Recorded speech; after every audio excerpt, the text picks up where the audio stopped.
ఇప్పుడు ఎవరెవరు నేర్చుకోవచ్చు అని కూడా మీరు చెప్పారు డిజిటల్ మార్కెటింగ్. పర్టికులర్గా మనం చూసుకుంటే కెరియర్ గ్యాప్ ఉన్న స్టూడెంట్స్కి ఏ విధంగా డిజిటల్ మార్కెటింగ్ హెల్ప్ అవుతుంది అంటే స్టెప్ 1 నుంచి చెప్పండి.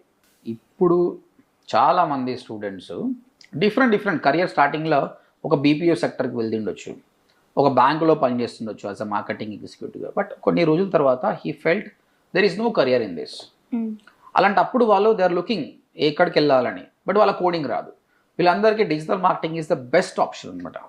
కాకపోతే వాళ్ళు అడిగే క్వశ్చన్ ఏంటంటే, సార్ నాకు 35 years నేను సక్సెస్ అవుతానా, 41 years నేను సక్సెస్ అవుతానా అని చెప్తున్నా. హ్యాపీగా సక్సెస్ అవుతారు.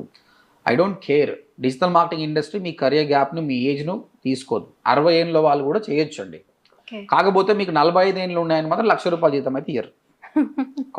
ఎందుకంటే మీరు వేరే డొమైన్లో ఉన్నారు, ఈ డొమైన్లోకి వస్తారు. సేమ్ టేక్ యాజ్ ఎ ఫ్రెషర్గా డబ్బులు తీసుకుంటే పర్లేదు, ఆయనకి ఏం ప్రాబ్లం లేదు. ఇంటర్వ్యూ